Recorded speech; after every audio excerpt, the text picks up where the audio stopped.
Hello guys, magandang araw sa inyong lahat, lalong-lalo na sa mga content creator na kagaya ko. Sana more followers, more viewers sa atin sa araw-araw. Ang video na ito guys ay gusto ko lang ipakita sa inyo kung paano ko niluto ang aking kalderita pero in Batangas style.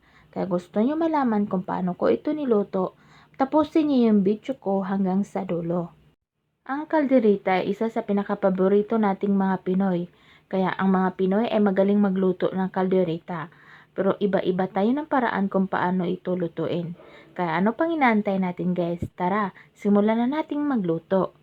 Ang una ko palang ginawa dito guys, hiniwa ko yung baka. Bali ang gamit kong baka dito is brisket. Mas masarap kasi kumain kapag diretso subo na. Pero kung gusto nyo magngat-ngat-ngat-ngat ng buto, pwede naman yon. Depende naman sa inyo kung anong klaseng baka ang gamit nyo.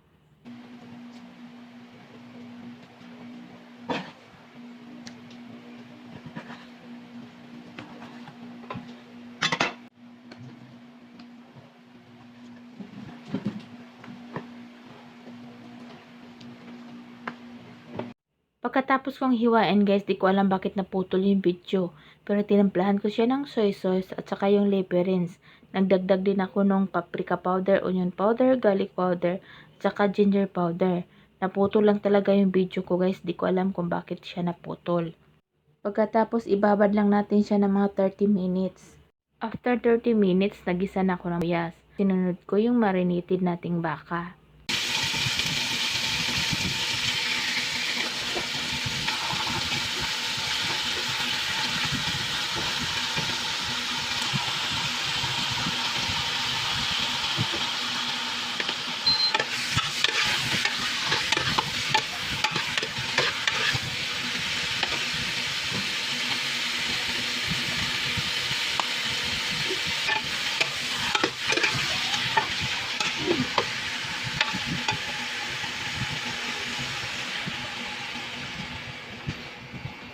Halo-haloin lang natin yan guys, tapos lagyan natin ng konting tubig bago natin siya takpan. Ang pagpakulo pala nito guys, aabot siya ng mga 1 oras. Kung gusto niyo ng super lambot ang iyong beef calderita, mas okay at 1.5 oras o 2 oras ang pagpakulo nito. Kahit na naka-pressure cooker siya, baka kasi yan. Kaya mas matigas kasi ang baka kaysa baboy. Kaya medyo matagal-tagal ang pagpapakulo natin ito.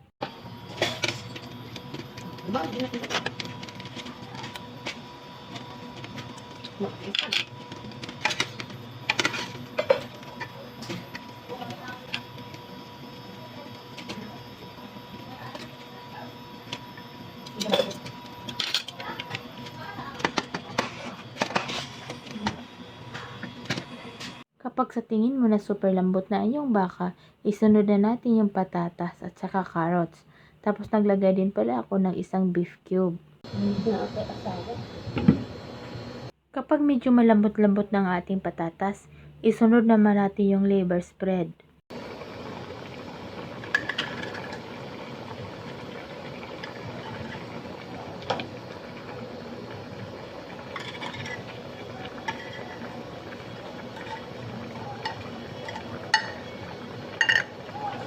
Pagkatapos ng liver spread, sinunod ko naman yung pickles. Naglagay din pala akong pickles guys. Kasi nga Batangas style. Itong Batangas style talaga naglalagay ng pickles.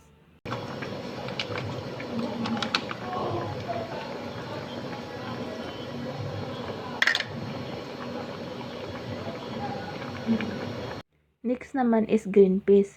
O diba, kompleto ricados tayo ngayon.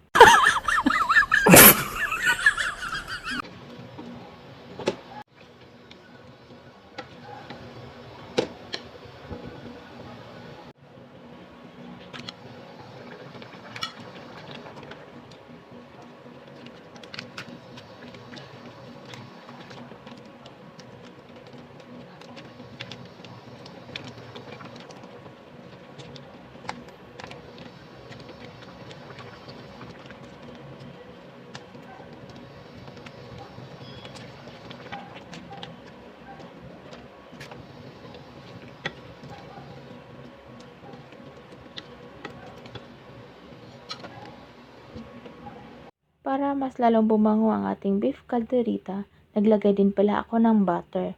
Tunawin lang natin yan. Tapos isunod naman natin yung peanut butter.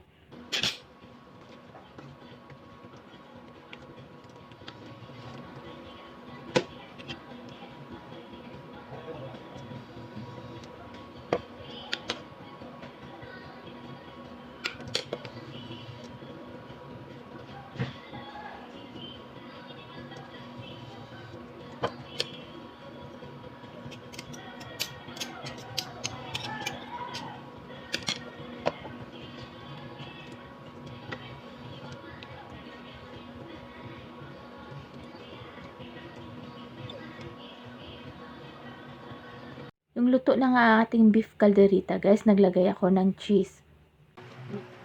At ito na guys, ang ating beef calderita in Batangas style. So ano pang inaintay nyo guys? Magluto na kayo ng calderita in Batangas style. Panigurado ako nito, taob ulit ang kaldero nyo. Dahil sobrang sarap talaga nito guys, promise. Thank you for watching guys. Thank you sa walang sawang panonood sa aking video. At sana maaasahan ko kayo ulit sa bago kong ipopost. Thank you and God bless sa ating lahat. Bye-bye!